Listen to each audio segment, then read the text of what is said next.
So welcome back. This is now the sixth lecture of this course on stacks and moduli. And I wanted to sort of start by reminding you what the overall goal of it is in this course, which is this theorem that we're after. And well, the first part of the course is try to just to make sense of the terms used in this theorem. And so far we're really not that far along the way. All we know really is what it means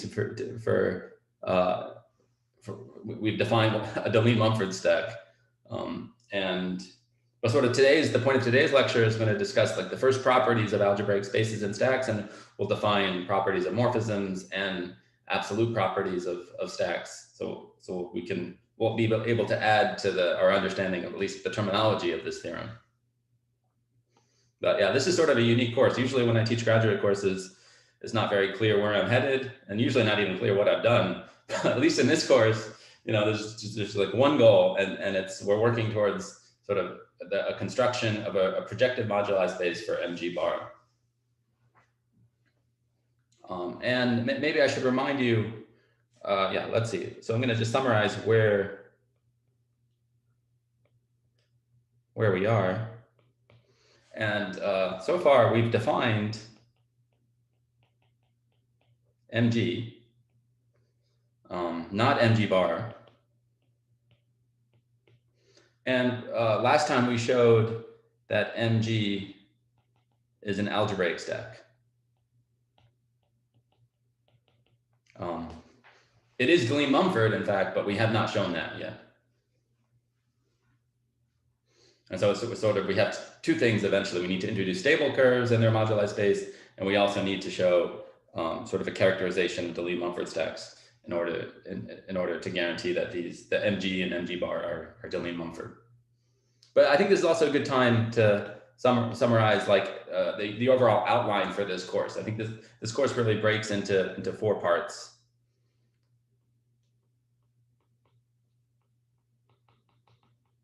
So the first part is sites, sheaves, and stacks,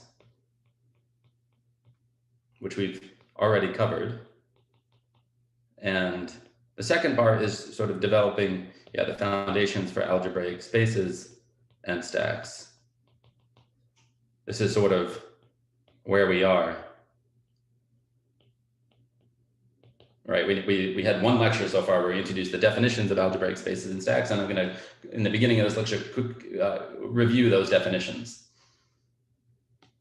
And then the third component is we're going to sort of specialize to Deligne-Mumford stacks and show some properties about their geometry,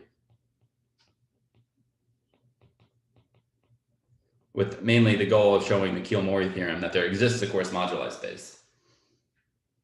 And then finally, we'll turn and focus our attention on the moduli of stable curves.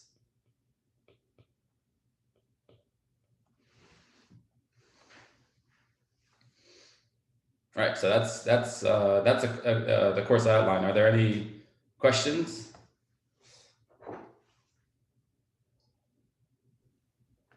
Yes, can I ask you something?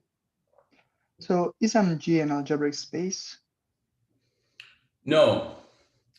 No, I think, I'll say more about that today, but no, MG, so as I've defined it using this calligraphic font here, it is an algebraic stack. It is a Deligne-Mumford stack, but as long as some curves have automorphisms, and therefore it is not an algebraic space. But the point of sort of the third point of this course is to show the existence of a Kiel-Mori, show the existence of a coarse moduli space due to Kiel-Mori, and then that ensures that that you can think of MG as an algebraic space. Sort of you lose the existence of a universal family, but you then have an algebraic space and not a Deligne-Mumford stack. Thank you. Okay, so let's start with reviewing our definitions of algebraic spaces and stacks.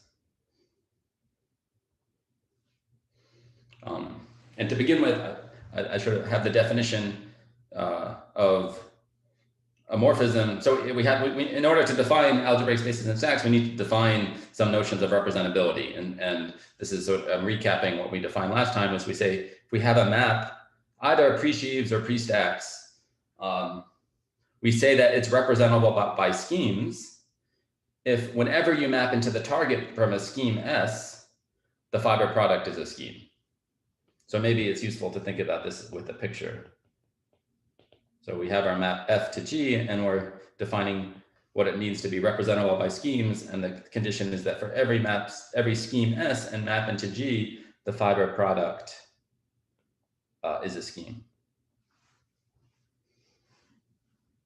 And then the second definition relies on the terminology of an algebraic space, which I'll review in a second, but it just replaces the scheme with an algebraic space. And then we say it's just representable. And sort of the upshot of this discussion is that we can discuss what it means for a representable morphism to have certain properties of representable or representable by of maps, of morphisms, representable or representable by schemes. For instance, a tau and surjective and smooth. And I formally introduced that last time, but I'm going to actually give a much broader definition later. So I'm gonna skip that for now and just jump to the definitions. So yeah, the key definitions in the entire class are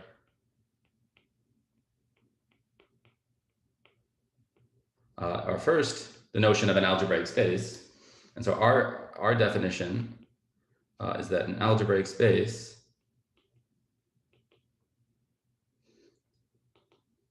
is a sheaf X on the big Ital topology such that there exists a scheme U together with a map U to X, which is representable by schemes. And since it's representable by schemes, it makes sense to say it's Ital and surjective.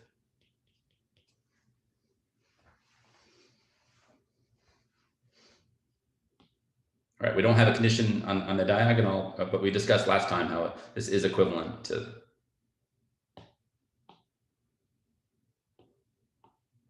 And now, yeah, to define a Deligne-Mumford stack, I'm just gonna sort of cheat. I mean, I can't do this on the blackboard, but with Notability, you can. So, so I'm just gonna change. I'm gonna essentially just change the definition where I replace a sheaf with a stack. So we take I'm defining a Deligne-Mumford stack. And so this is going to be a stack. And we like to always remember what are stacks versus what are sheaves. And so we use the calligraphic font always for stacks.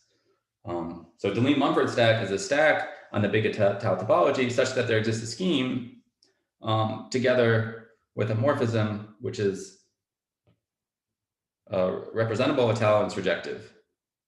And note that here, for technical reasons, what I've written down here is basically good enough in most cases, but in order to encapsulate all, we sort of drop this condition and we just replace it by representable. So this is just representable. So the fiber products are algebraic spaces. And I'm using DM here just to mean Deligne-Mumford. I'm not adding any other hypothesis. So yeah, a Deligne-Mumford stack is it's a stack on the big Ital topology such that Ital locally it's a scheme. And an algebraic space is then a sheaf, which is Ital locally a scheme. And then building on that definition, I'm just going to change the Ital topology to the smooth topology, and we'll get the notion of an algebraic stack.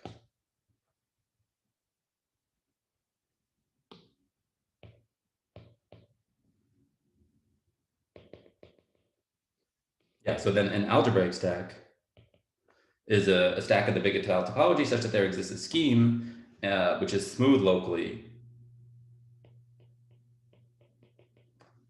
Smooth locally a scheme.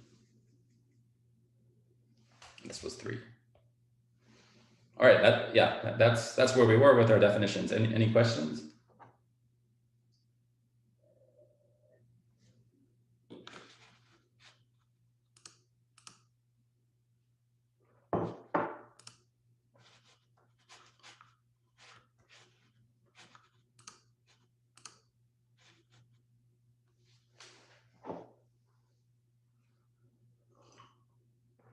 So I didn't discuss many examples last time, so let me just cover a few examples. So the idea of the difference between a DM stack and an algebraic stack is that for a DM stack, the oughts are finite, right? Yeah, I'm gonna exactly. Yeah, I'm gonna. This has something to do with like Étale maps being like a smooth map with a finite that has finite fiber or something like that. Exactly. Yeah, I'm going to summarize exactly that characterization in a moment. Okay, so just one quick question. What does it mean for a map of X to be Étale? I'm going to maybe let me just spell it out in words for the first case here. So since it's representable by schemes, U to X is representable by schemes. So to say that it is Étale is to say that for every map into the target, we know that the fiber product is a scheme, and so we could just define that property in terms of that. So like if you jump down to this diagram in the bottom left corner, to say that this map F to G is Étale is to say that for every scheme S, this fiber product is a scheme, and moreover that this morphism is Étale. Because we know what it means for morphisms of schemes to be Étale. Okay, thanks. Right, and actually last time we did give a couple definitions, and maybe to recap. So what we did last time.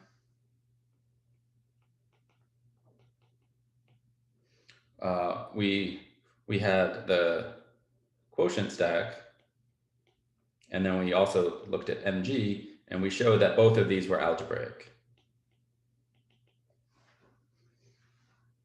And maybe as an exercise, I want to say show that the stack, which I'll write as bun C R D of vector bundles on a fixed curve of rank R and degree D is algebraic. And actually, maybe it's surprising, but this is actually easier than the case of MG. And there's sort of this general phenomenon that actually, like, even though these vector bundles have infinite automorphism groups, actually showing most properties for them is easier than MG, just because vector bundles are sort of are linear. You know, we're working really in the Abelian category, and that linearity makes arguments a lot easier. Although maybe I should point out that even if you fix the rank and you fix the degree, this stack is not, well, I haven't defined this term yet, but this stack is not quasi-compact. And the argument for this exercise is sort of like in MG. In MG, you got smooth presentations by using the Hilbert scheme. In this one, you're going to get smooth presentations by the quote scheme, but you have to take like infinitely many of these quote schemes in order to cover the whole stack. So that's one difference. But any questions? Okay, but I wanted to turn just maybe to some simpler examples that are coming from equivariant geometry. So let's just think about a finite group. Let's take Z mod 2 acting on A2. And let's say -1 acts by just -x minus y. So the picture here is you have A2, you have like the origin, which is a fixed point. It has a Z mod 2 stabilizer. But if you take any other point, you know, it's equivalent, its orbit is the other opposite point. And then if I draw, so yeah, then A2 mod G, because G is finite, this is a Deligne-Mumford stack, but it also maps to sort of the more classical notion of a quotient, where if you just take sort of the affine scheme defined by the invariant ring, is generated by x squared, xy, and y squared. So this is a cone over a quadric in P2. And in particular, we see that this is actually singular. But it will turn out, once we define properties, that this is a smooth Deligne-Mumford stack. And this map here is the coarse moduli space. So I'm sort of illustrating a bunch of concepts we haven't yet defined, but in a simple example to let you know how to think about them. This is the coarse moduli space, and it's actually, it's a birational map. So you can think of this as like a stacky resolution of singularities. And maybe as another second example, and this could be my favorite example in all of all the algebraic stacks. It's sort of, but it's just to take the GM action on A1, and then you consider the quotient stack A1 mod GM. Like here, you just have two orbits, right? The origin's fixed, and then you have the open orbit. And so this is an example of an algebraic stack, but it is not Deligne-Mumford.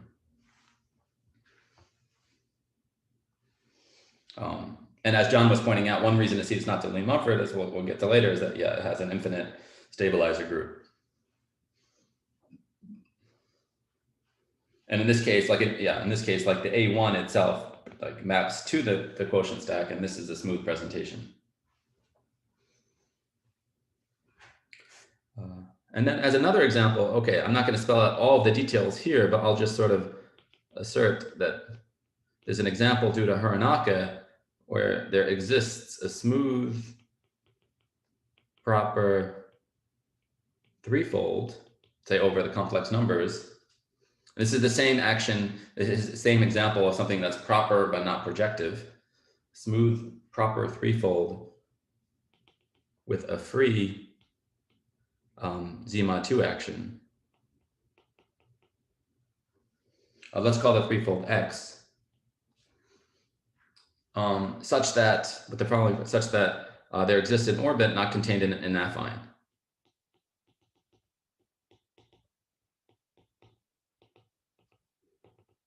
In any affine open. So if you're projective, you can always find an affine open containing any finite collection of points. But here, this is not projective, and therefore, if you take the map to the quotient here, since it's a free action, I could just here, like, it's sort of common when it's a free action to not write brackets around it and think of it as an algebraic space. But in any case, since Z mod 2 is a finite group, this map is certainly going to be finite, and that implies that this is sort of an algebraic space, but not a scheme. And the reason it's not a scheme is because if it was a scheme, any point is contained in an affine open, and since it's a finite map, the preimage of that affine open is going to be an affine open in X containing the orbit.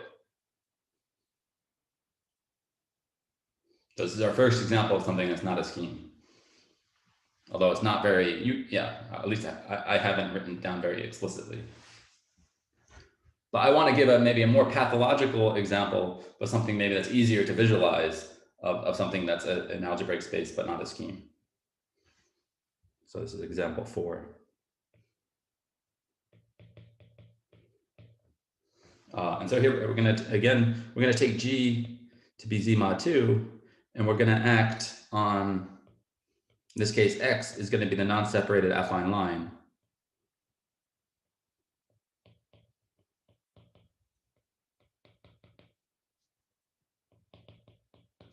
And I'm going to take a free action where away from the two origins, it's just the involution, you know, X goes to minus X, but it swaps the two origins. And then X mod G is in algebraic space. And again, not a scheme. And maybe I'll give, maybe two reasons why it's not a scheme.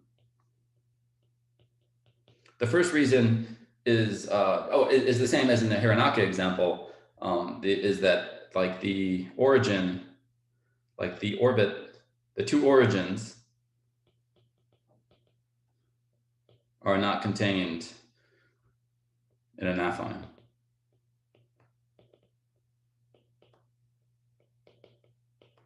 Right, the Z2 action is swapping the origins, and so the orbit there is the two origins, and that's clearly, I mean, that's not contained in any affine. And maybe a second reason is that in this example, it's so pathological that the diagonal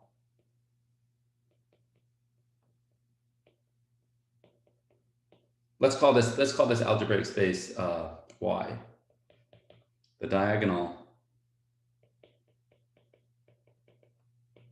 is not locally closed. It's not a locally closed immersion. So recall that for schemes, we always know that the diagonal, well, for separated schemes, it's a closed immersion, but for any scheme, it's a locally closed immersion. And I claim that in this example, it's not even a locally closed immersion. And maybe to convince you of that, let's just consider the fiber product let's take the map from A1 to the algebraic space that takes, essentially is taking a point X to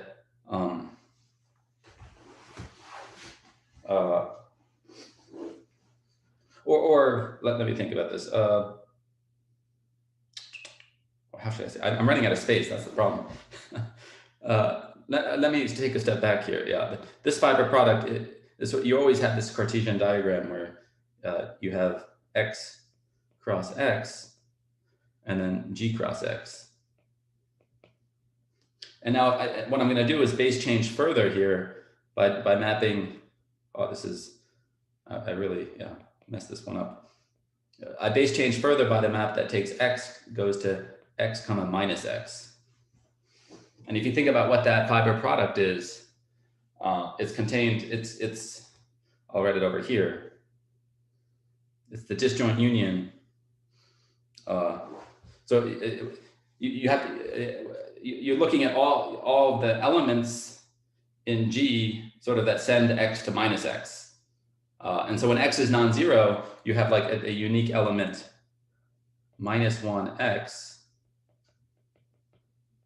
But then you also have over the origin, you have the identity element is fixing the origin. And so this is really like a disjoint union of a GM and a point. And so it's not a locally closed immersion.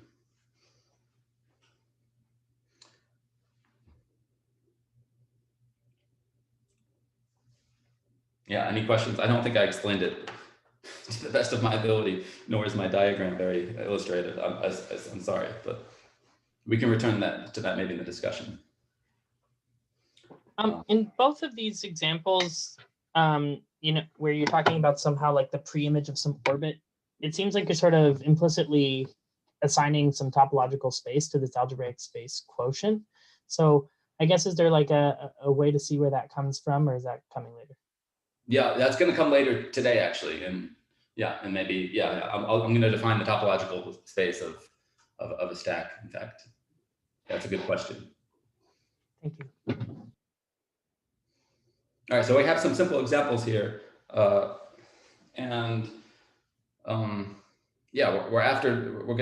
we're going to define more properties of algebraic spaces and stacks. But I also want to give you sort of a foreshadowing of what's to come. And so I'm going to give you a quick survey of sort of important properties of algebraic spaces and stacks, like all things that we're going to be proved later. So it's sort of a summary of important results, everything to be proven. I just want to give you, yeah, like an overview of where we're headed.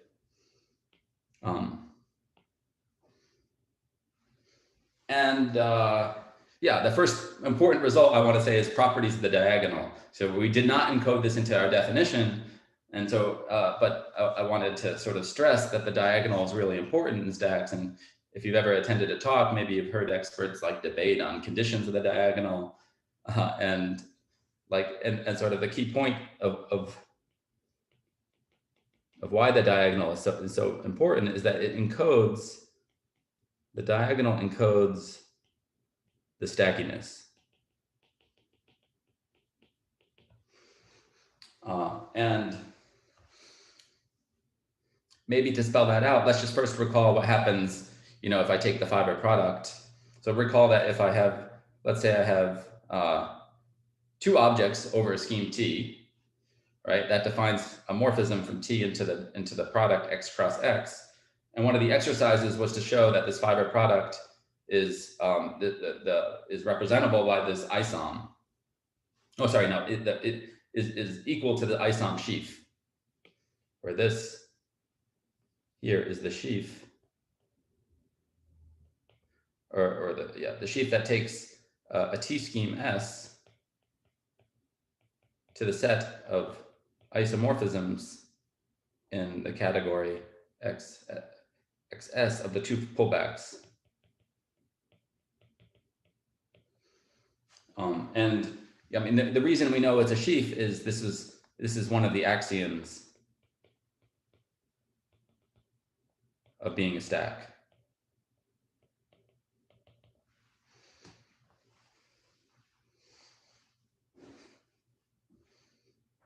Right, so we always have this nice Cartesian diagram, and then down here I've sort of specialized to the special case where T is just like the spectrum of a field. Like think the spectrum of the complex numbers.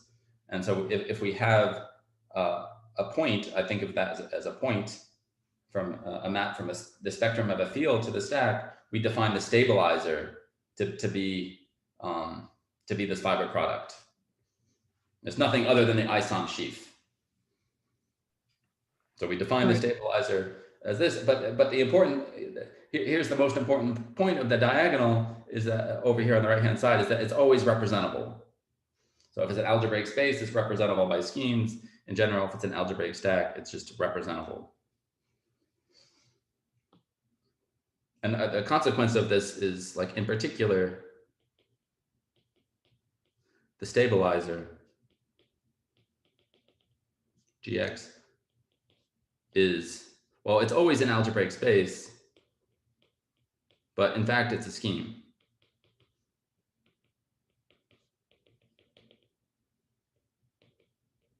So yeah, so you can think of it, it's an algebraic group.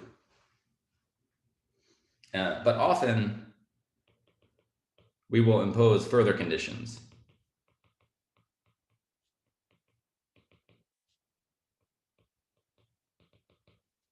On the diagonal, like affine or finite. So yeah. So for instance, if you impose that the diagonal is affine, then you know that the stabilizer is an affine group scheme over your field. So it's an algebraic group, something that sits in which you can embed inside GLN. And in general, like whenever you impose conditions on the diagonal, just because the stabilizer is the fiber product, you impose then conditions on the stabilizers. And the last thing I wanted to highlight here, which is what John's comment was, which is that in fact, the stabilizers themselves sort of capture this trichotomy of whether something's an algebraic space, Deligne-Mumford stack, or algebraic stack. So if we go down here to the bottom right-hand side, so an algebraic space is sort of characterized by the property that all the stabilizers are trivial, or in other words, that the diagonal map is a monomorphism. These are all things we need to prove, like that there are and for a delete Mumford stack, then the diagonal is unramified, which is actually equivalent. It's just equivalent to saying that all the fibers, all the stabilizers, are discrete and reduced. And so under like very mild assumptions, this is just saying it's finite. Like if you have any quasi-compactness diagonal hypothesis. But actually, what's easy to see is that because we've defined delete Mumford stacks as a tau locally to be schemes, it's by using the talness of that presentation, you can see, you see immediately that the stabilizers need to be finite. But the converse will take us more work. And in general, with an algebraic stack, there's really no conditions on the diagonal or stabilizers.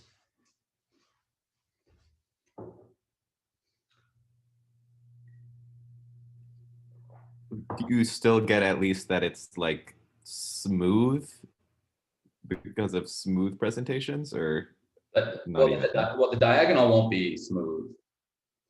And actually, the stabilizers won't be smooth either. So you can have algebraic stacks where in characteristic P where the stabilizer groups are non-reduced. Nevertheless, they have smooth presentations.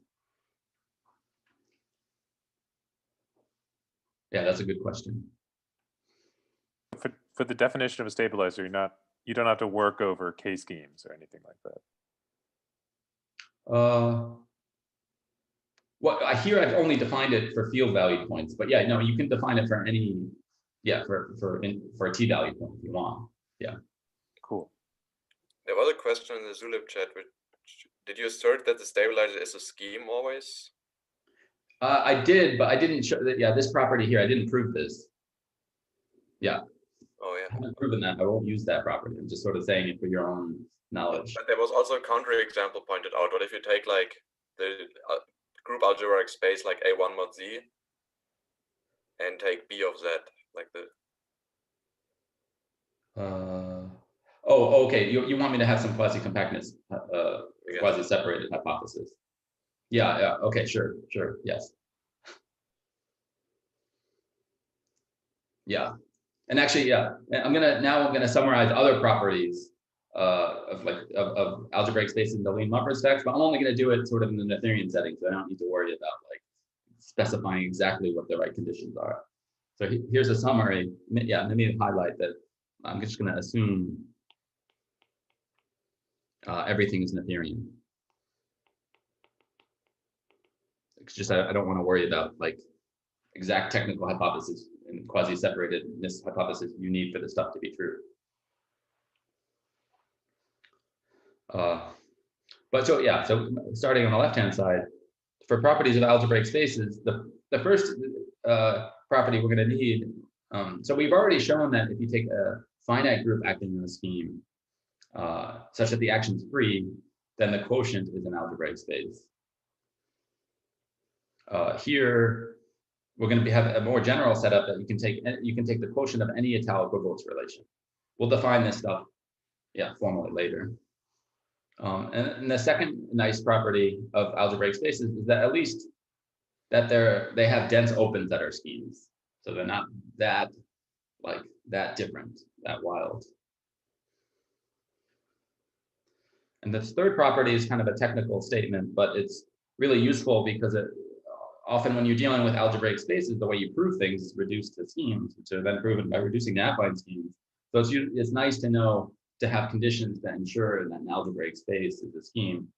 And this sort of tells us that if you have any separated and quasi-finite morphism of algebraic spaces, then it's necessarily quasi-affine.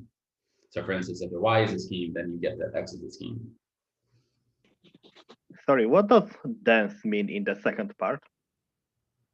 Well, it means what you think it means. We haven't defined the topological space yet. We will in a moment. Okay, I guess that will answer my question. And then moving to Deligne-Mumford stacks, some of the properties we'll want to show is that you can always take quotients by not tau equivalence relations, but tau groupoids, so that you may have some stabilizers. And then, okay, and then on the second property here, this is sort of a, it says that any Deligne-Mumford stack at least has a finite cover by a scheme. We know by definition it's in a tau cover, but the point is that you can actually arrange that presentation be proper. And yeah, this is sort of the highlight for the third part of the course. We need kind of a nice statement about the local structure of Deligne-Mumford stacks, which says that a tau locally, they're a quotient by the stabilizer. And this will allow us then to show the Kiel-Mori theorem that there exists a coarse moduli space for separated Deligne-Mumford stacks. I mean, this is, yeah, that's where we're headed.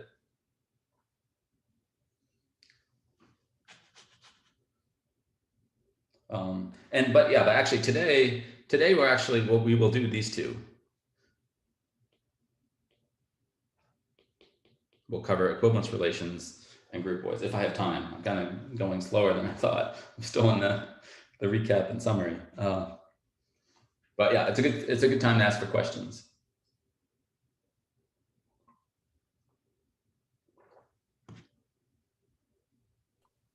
Just like on the list of properties on the left here, the second one also you assume some separation condition, right? Yeah, I guess quasi-separated, which is part of the Noetherian. Yeah, Noetherian imposes that. So Jarod, I got a question about the A-tau equivalent relation and the A-tau groupoid. Can you flesh out the differences between these two a little bit more? Yeah, I will. Yeah, I will. Okay, cool. Thanks.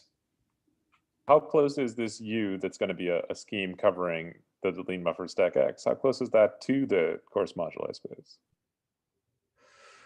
It's just a finite cover. I mean, it depends on what your stabilizers are. Like if generically, if you don't have any stabilizers, then it's a birational. Then your coarse moduli space is birational, but yeah, it's you don't have any more control over that. Yeah. Okay, thanks.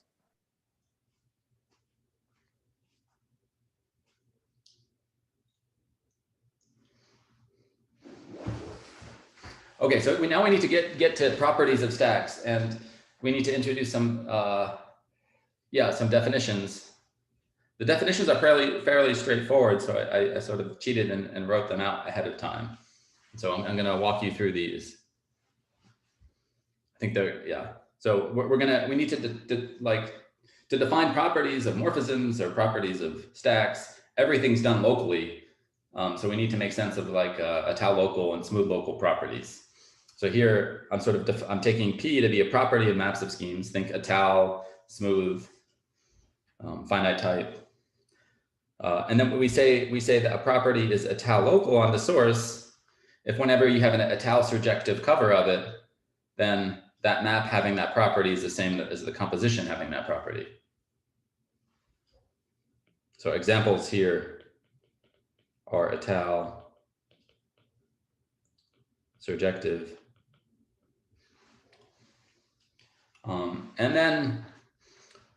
But you can also ask for properties. So yeah, here your morphism was X to Y. We were considering properties, on the source. Now we're to define properties of tau local on Y. It's the same definition, but you work downstairs. So we say it's a tau local on the target if for any a tau base change downstairs, the fiber product then has that property. Yeah, so like in this, here, if I take Y prime and I take the fiber product, then it's saying it's a tau local is saying that this has these more, that X to Y has that property if and only if its base change does. And here the examples are almost everything. In fact, I challenge you, can you name a single property that is not a tau local?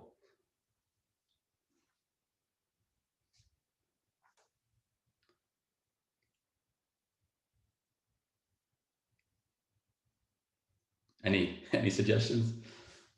Injectivity. Yeah, okay, you're good. Yeah. I'm not sure who said that.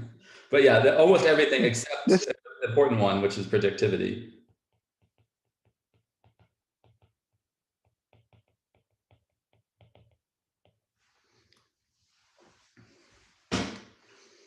So yeah, most properties are tau local on the target, and then, you know, okay, I'm not gonna, okay, you have, of course, you have the same definition for smooth local, both on source and target. And maybe examples of some smooth local properties on the source. So some examples of this would be tau,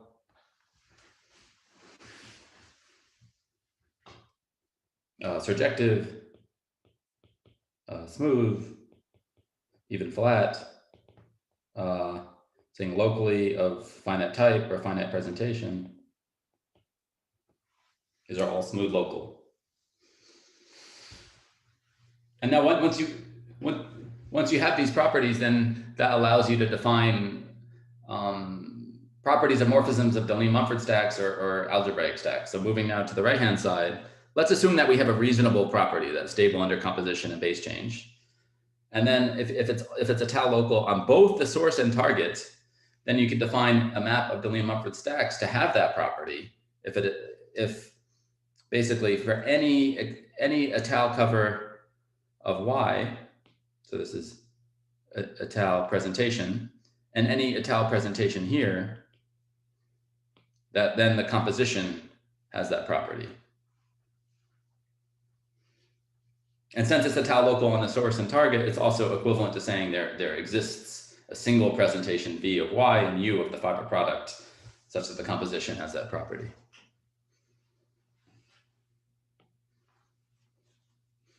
And then maybe this would be 1 prime if P is smooth local.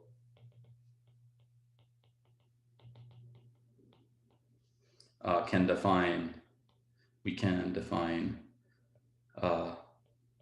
properties of X to Y of algebraic stacks. Or I guess I should say property P.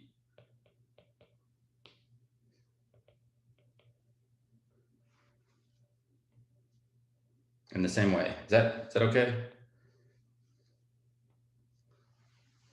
So when you say local without specifying source or target, you mean both? Yeah. I meant here I need both. Yeah. Good question.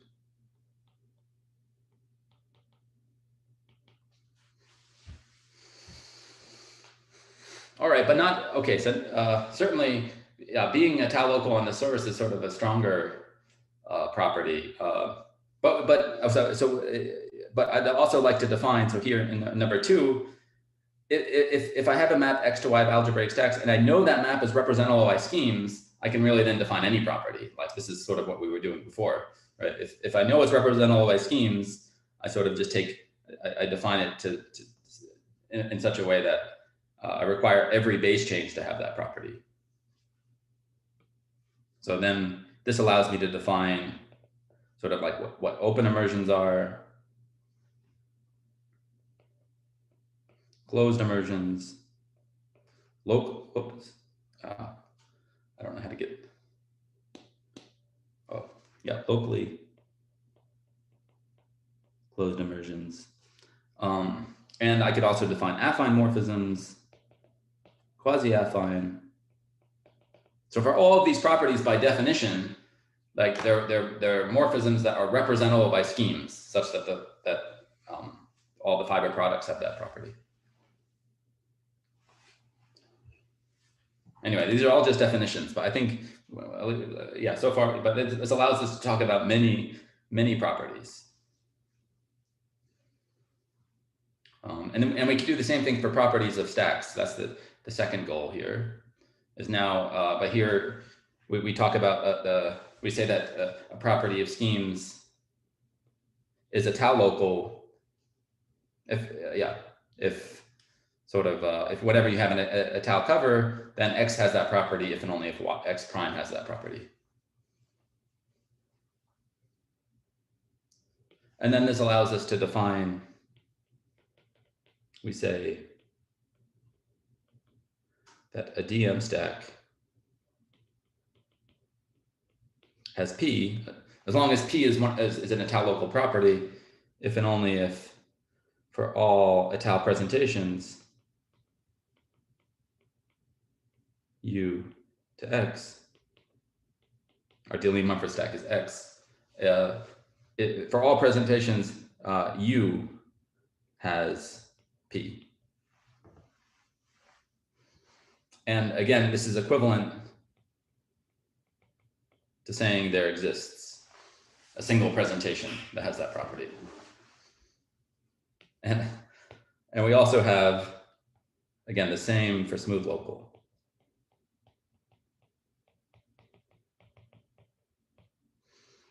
And maybe some examples of smooth local would be locally Noetherian, being regular, being reduced. These are all smooth local properties. And sort of the upshot of this discussion then is we can make sense of an algebraic stack being reduced, regular, and so on. Oh, and locally Noetherian, I should add that, yeah. Locally Noetherian.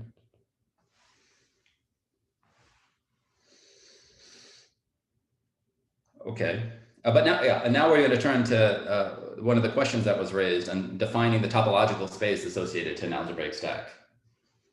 This is what we hear on the right-hand side. And our definition is sort of, we just consider field valued points. That's all we do. We just consider the set. So we're going to define the topological space, and we always use this notation that we write like vertical arrows around it to make sense that we're just thinking of it as a topological space.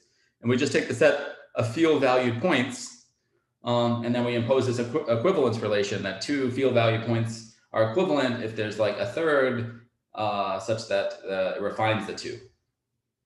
Maybe I'll spell it out this way. That suppose I have two field valued points into X, say X1 and X2, then they're equivalent if there exists a third field, so a field containing both K1 and K2, and a two commutative diagram like that, or in other words, like a two isomorphism by their restrictions. So this defines a set, and then we give it a topology just by saying that open sets correspond to the images of open immersions.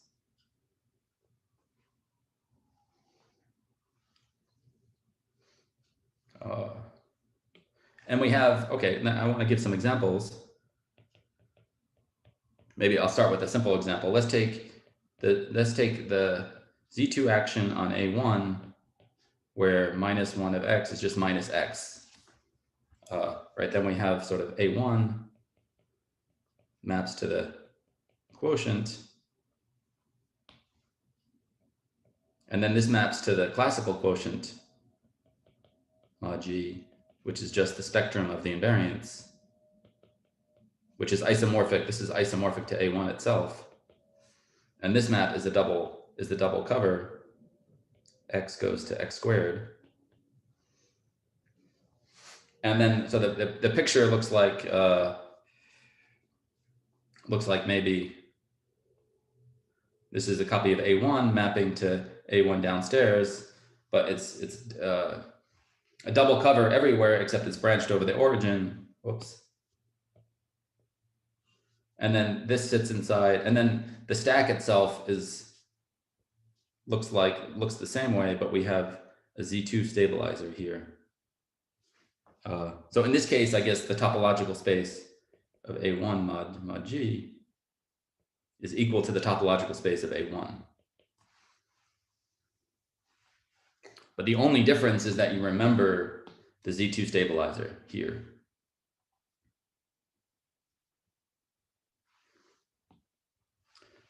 Maybe a second example is if I take GM acting on A1, then here's my picture of A1 mod GM of the topological space. I have one closed point where I remember the GM stabilizer, and then, well, not in the topological space, but yeah, in the stack. And then there's a generic point, which specializes to the closed point, right? There's 2 points in the topological space. This is an open point, and this here is the closed point. So it looks like the topological space of a DVR, of the spectrum of DVR.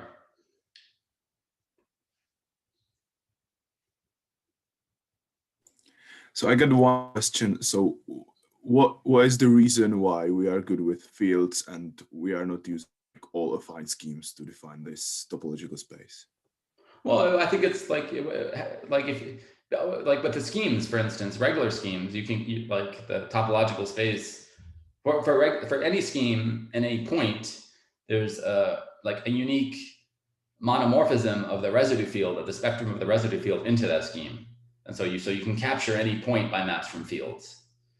So here we're basically doing the same thing, but the only difference is that these maps are not monomorphisms. And so we have to define like an equivalence between them, right? All right, yeah. Thanks. Like if you take this definition, when the stack is a scheme, you recover the ordinary topological space of that scheme. But like, yeah, but yeah. Would we get the same if we take like an equivalence relation on like the union of all Ital like schemes mapping Ital like mapping to the stack? I'd have to think about that. All Ital maps. Maybe, I don't know.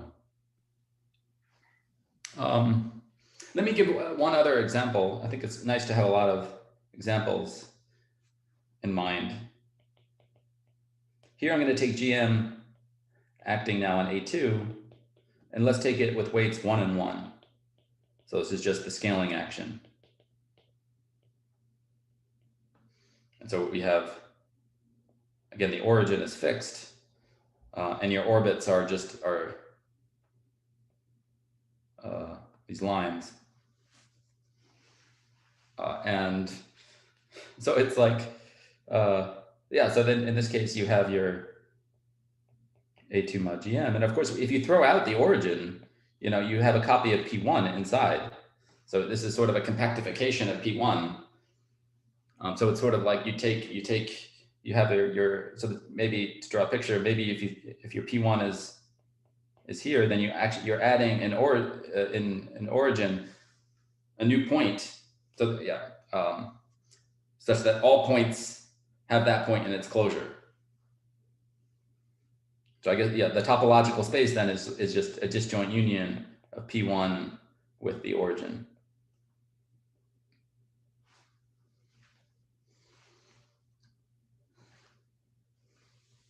Okay. In your example 1, why did you draw the space of A1 as that ramified double cover like a butterfly? Why isn't it just a line? Well, it is just a line, but I visualize it sort of, I want to visualize the geometry of this map. Because so if I take a point here, the fibers are 2 points. It is isomorphic to A1 abstractly. It's kind of confusing because if you think about, yeah, it looks like maybe there's a singularity here, but it's only describing the geometry of the cover, right? If I did this over the real numbers, I wouldn't have the left-hand side. Okay, thanks. So, Jarod, Mhm. so like when we first learn about schemes, somebody says, oh, a scheme is a locally ringed space that's covered by affine schemes, right? Mm-hmm. And so you can ask us a sort of similar question about stacks and things, right? So you could say like, okay, so now we've said what the space is. Is there an analogous like statement for stacks? Well, it's just, sorry, I was distracted with the Zoom settings. Just repeat, can you quickly repeat that question? Yeah, sure. So a scheme can be said to be a locally ringed space that's covered by affine schemes, right? So I'm looking for a sort of simple phrasing of what a stack is. Is there such a thing? No. No? Not quite. I mean, in the Deline-Mumford case, you could give, well, no, I mean, if you take more, try to define them more like topologically as orbifolds, you could, I mean, you can think about them in terms of just equivalence relations and Morita equivalence, but I don't know of a way of just thinking yeah, there's like a ring as a ringed space. Oh, really? Okay, interesting. Thanks.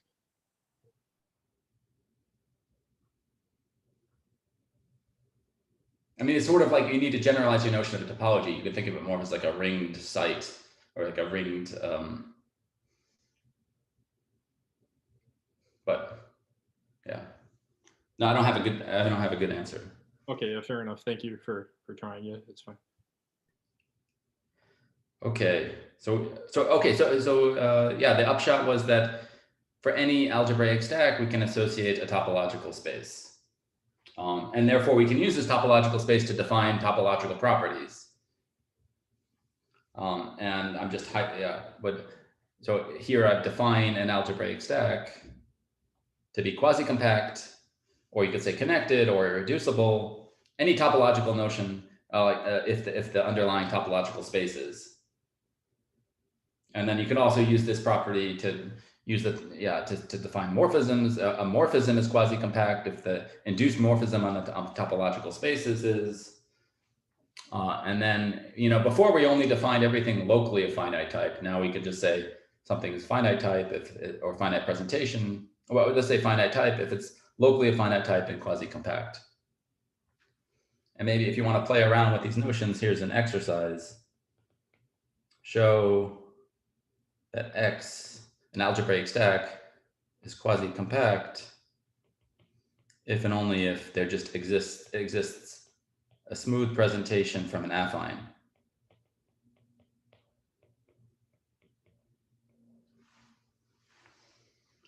And maybe as another exercise, this is harder. And here we need some conditions. Show that if X, the diagonal, let's just assume that the diagonal is quasi-compact. Then show that the underlying topological space is, it's called sober. I mean, this means that every irreducible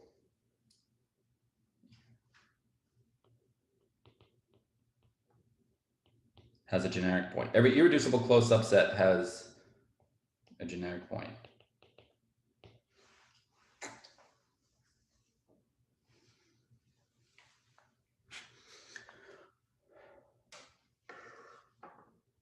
Okay, any questions?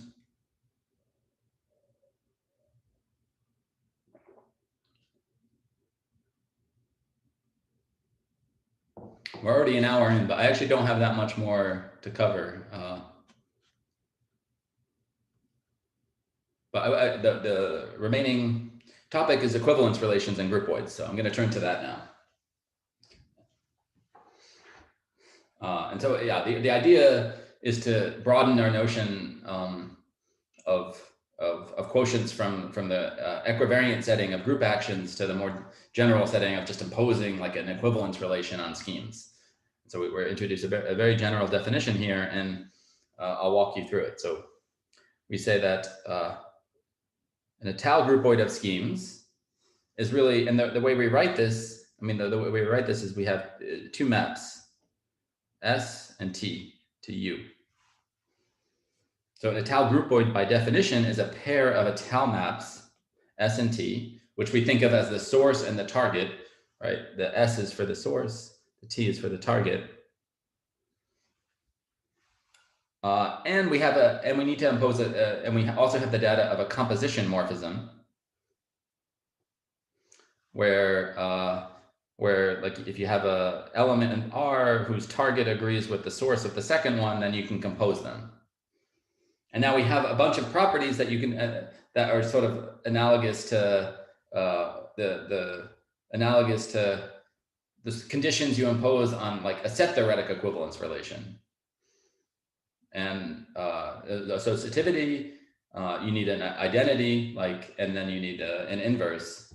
And in fact, all three of these conditions are like, if you think about this, everything functorially, like if you take some scheme T and you looked at T-valued points of everything, then this is equivalent to saying that for every T, these are set theoretic equivalence relations.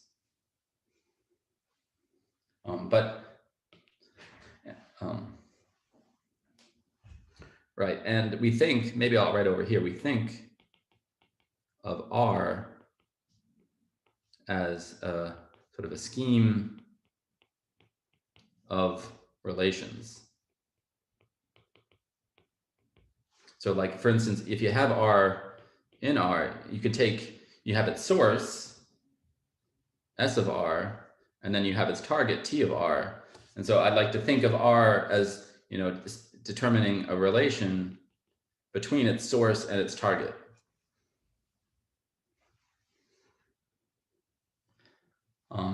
And then composition sort of composes relations that if I have a relation, say U, R to V, I can sort of compose it with a relation from V to W, R prime, and I get a new relation U to W. Those are composed with R prime. I mean, this would be the image of the two elements under the composition map. And right, like, you know, that's like the identity is just the identity map from U to U. And the inverse sort of takes U, R to V to the opposite one. To be symmetric. And yeah, and then so this was spelling out the definition of an étale groupoid. In a special case, we get étale equivalence relations, and the condition is that R to U cross U has to be a monomorphism. And what that basically says over here is that R to U, if this is an equivalence relation, then any two elements, then there, let me write it this way. There exists at most one relation between any two points of view.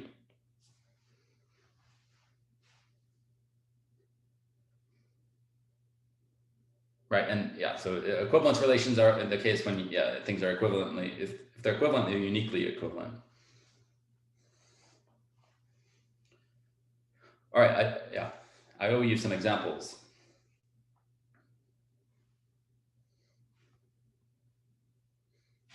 So first example is just going to come from a group action. Let's let G be an algebraic group over a field,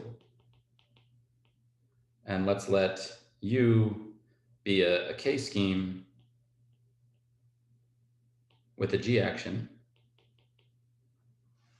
And so, and then we take R, we define R just to be the product G cross U, and the two maps we take are the multiplication. Let's let that be the source, and then the target be the second projection onto U. And here, let me assume that G is a smooth algebraic group. Yeah, and then so that this is then an example of an equivalence relation where the composition is coming from the group action, right? And elements of the group give you relations, right? Like for G, an element gives a relation between any 2 points, between U and G times U.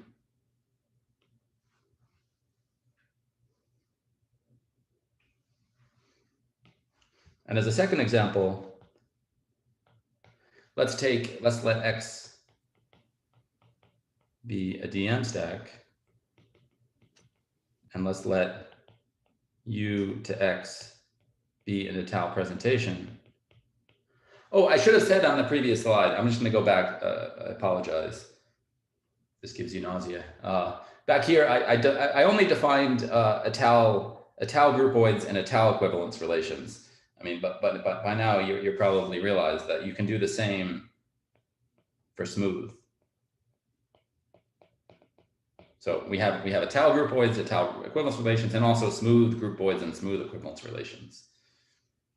And in this first example here, if G is just a smooth algebraic group like GLN, then this gives you a smooth groupoid. And only in the case, right, if it's étale only if G is finite, say.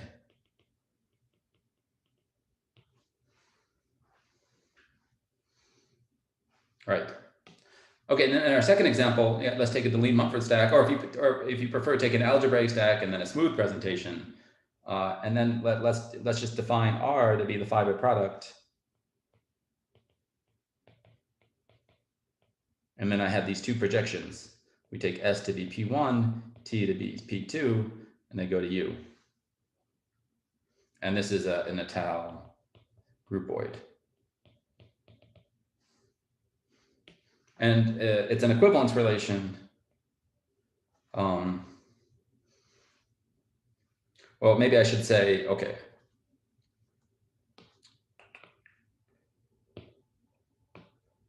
Maybe I should say in example 1, it's an equivalence relation. It being an equivalence relation is the same as saying that the action of G on U is free, which is the definition being that this map is a monomorphism.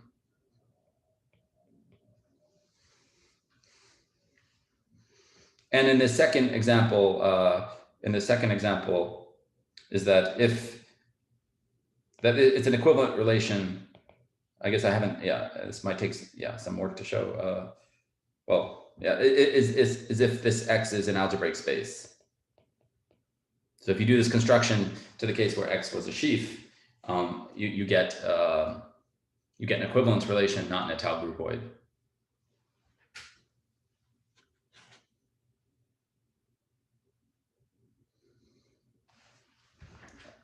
Great. And so right, we see on one hand, whenever you have an algebraic stack and a presentation, you can construct a groupoid. But you can also go the other way. So this is sort of how I wanted to end the lecture, but I don't think we'll get to all the details here. But I at least want to describe state a theorem. So we have definition. Let's let R to U be a smooth groupoid of schemes. And I'm sort of abusing notation only by writing S and T, but this comes together with a composition that satisfies these axioms. So given a smooth groupoid of schemes, we define the pre-stack U mod R, go write pre, as the pre-stack such that, I'm only going to define the fiber category just because it's simpler. If I look at the fiber category, over some scheme S, this is by definition but you take the S valued points of U and the corresponding relationship by the S valued points of R. And then this is the groupoid quotient of sets of an equivalence relation of sets. Right, so I've only defined what the fiber category is with, like, technically you need to define morphisms between any two objects over, any two objects possibly over different schemes, but it's sort of, it's quite easy to do, but just a little bit easier just to describe the fiber category, and I wanted to avoid some notation. Right, so we have this pre-stack, and then we define U mod R as the stackification.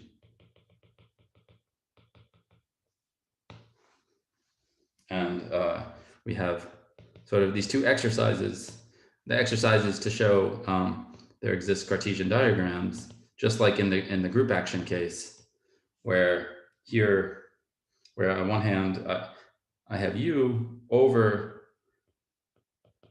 the stack U mod R. And if I take the fiber products, the claim is that it's R. This is S, this is T, this is the projection, this is the projection. And you can do a similar thing with the diagonal.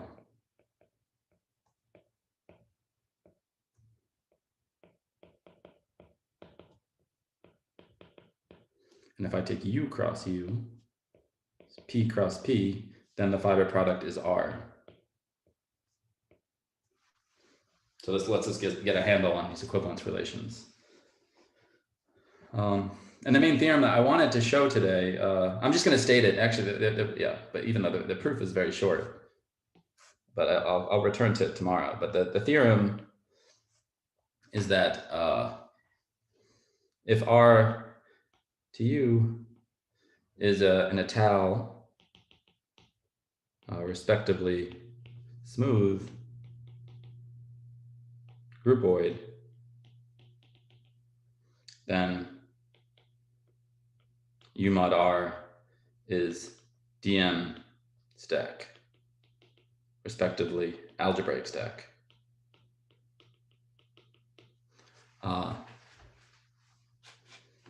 But yeah, I'll return to that next Monday and give you, the proof is just a couple lines, but I'd rather just, not try to squeeze it in. So I'll end there, thank you. But yeah, thank you, I'll end the recording now.